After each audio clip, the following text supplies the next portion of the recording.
With me now on AM Agenda, Liberal MP Kelly O'Dwyer and Labor frontbencher Richard Marles. First to you, Richard, you've heard what Peter Dutton's had to say. He's adamant that a price signal has to be sent to make Medicare sustainable. The government's going to be pushing ahead with this. It seems there's talk as well, possibly via regulation, although Dr Alla there had some doubts as to whether that would succeed.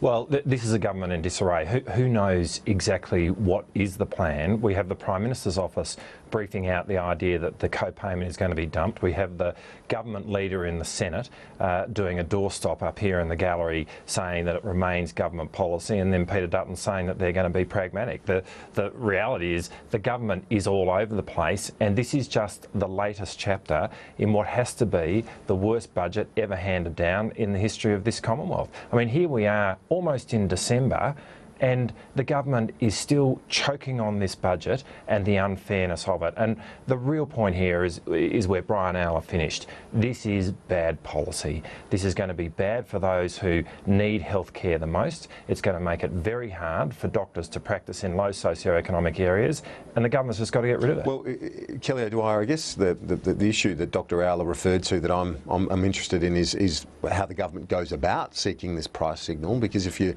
do it via regulation, it can be disallowed by the Senate. If you did it via reducing the rebate to doctors, there'd be uproar from the medical fraternity, from doctors. Well, Kieran, I think it's important to understand why it is that we have announced the co-payment and why it is that it was necessary to put it in the budget.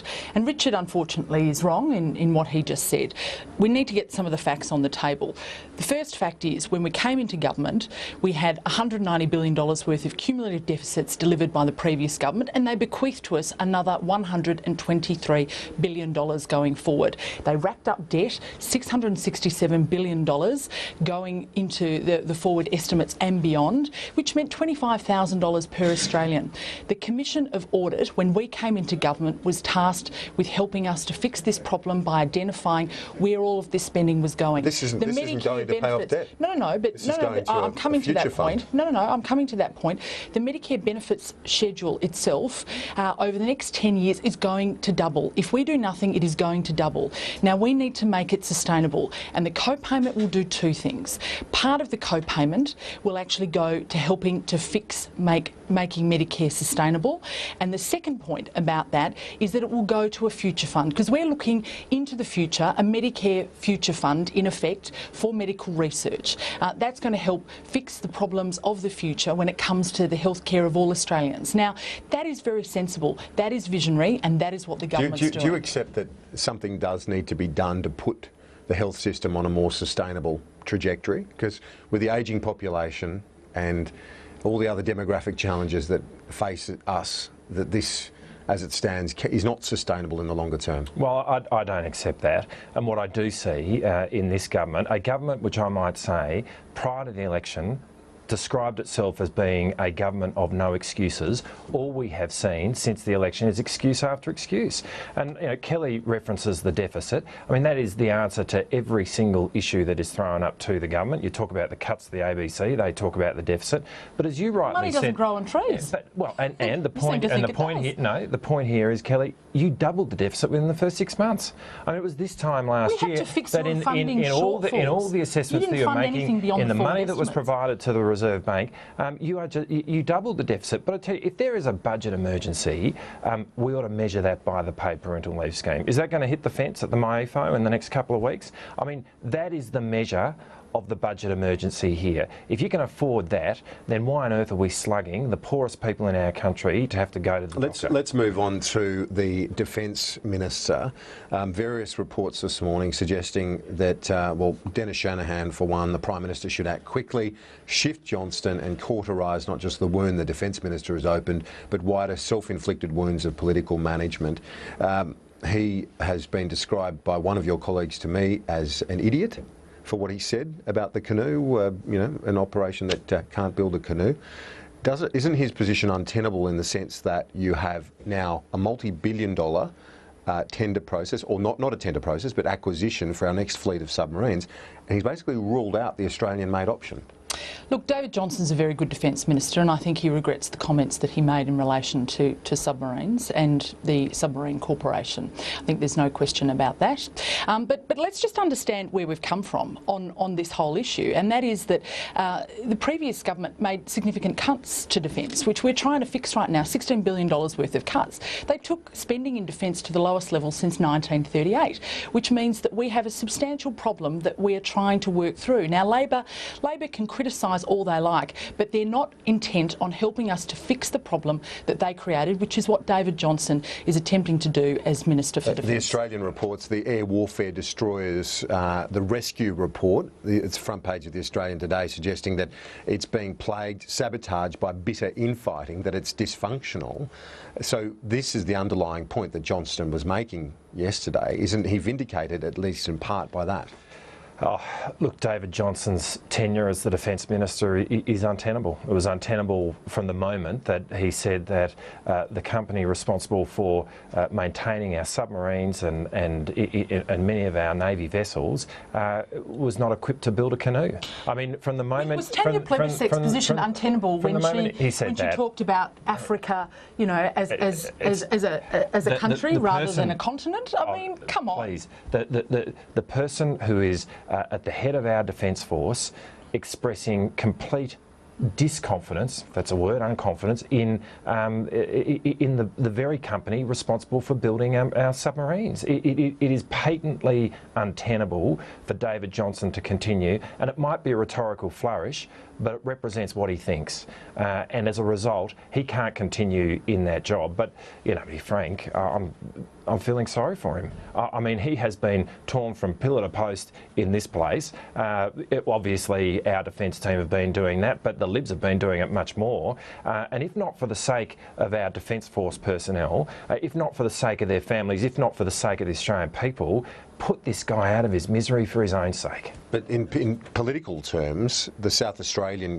Australian colleagues, obviously very much sensitive to this issue because it is and remains a big employer in Adelaide, the Australian Submarine Corporation. Well, the point here is this, is that no decision has actually been made about who the contract will go to. You're not going to give it to a company that can't build a canoe. Yeah, no decision has been made. The Defence Minister is working through the problems bequeathed to him by the previous government because, of course, no decisions were made by the previous government, despite the fact that they had this on their books for more than 6 years. It means we face a capability problem with our Defence Force, and we are trying to work through these issues now. So you look at Land 400, it's just been put in the freezer. I listen to you, Richard, but I mean, we tried to actually work through these issues in a really methodical way. Now, I know the Labor Party doesn't like it, and I hear this confected outrage by Richard, but frankly, you know, they're responsible for creating a lot of this mess.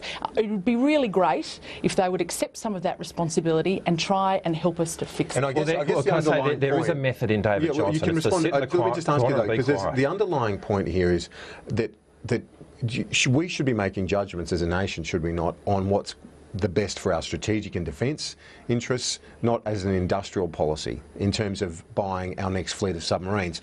Isn't that the point that underlies the thing that you know, the stance that Johnson is taking in suggesting that this organisation is running over budget, behind schedule, and we need to look elsewhere? You can walk and chew gum at the same time. It is surely not beyond our wit as a nation when we're thinking about the way in which we build our defence equipment to think about how it might benefit our society. And of course the principal basis upon which we procure defence material is on cost effectiveness and on making sure that we get the best equipment for our defence personnel. No question in that at all. But within that there's a whole lot of scope to think about how then you can do this in a way which best benefits our society. And this is a minister who has been patently asleep at the wheel.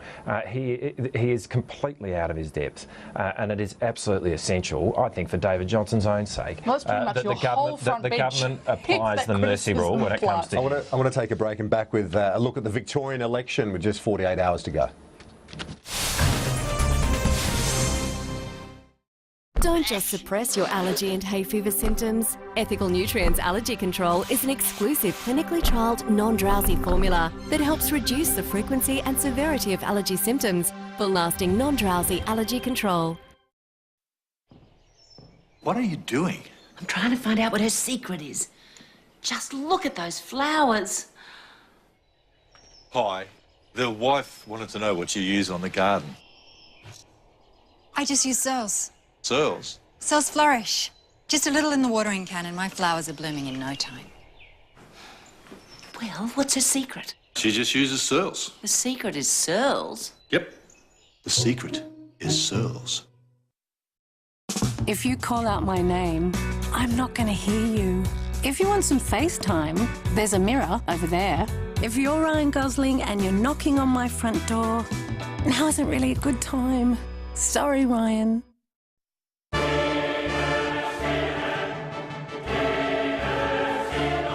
You'll love Mitsubishi's end-of-year clearance with great drive-away prices on Outlander, plus a $1,000 factory bonus, only while stocks last. At AGL, we create energy solutions for every part of every day, like helping businesses manage their energy with a dedicated business line available on extended hours. Call 133 835 to find out more. How much are drivers saving with Coles Car Insurance Price Beat Guarantee? I saved $463. I couldn't be happier. Jump online or call today to find out. Coles Little Red Coles. The world abounds with many delights, magical sights, fanciful flights, and those who dream on beautiful nights dream of beautiful things. The world is full of beautiful things, beautiful people too, beautiful people like you. The physicality of Super Rugby, the strain on the bodies, the immense amount of work that goes into keeping these athletes on the field is crucial. We collect 140 data points on each player every day. We thought a large majority of injuries just happen. Now we know we can prevent them and predict them.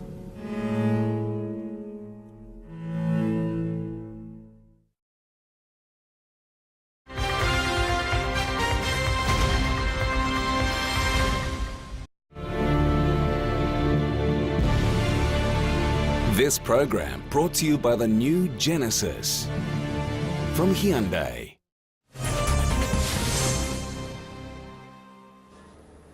This is AIM Agenda. Thanks for your company with me this morning. Liberal MP Kelly O'Dwyer and Labor frontbencher Richard Marles. The Victorian election, you're both obviously, as we know, from Geelong and from Melbourne, Victorians.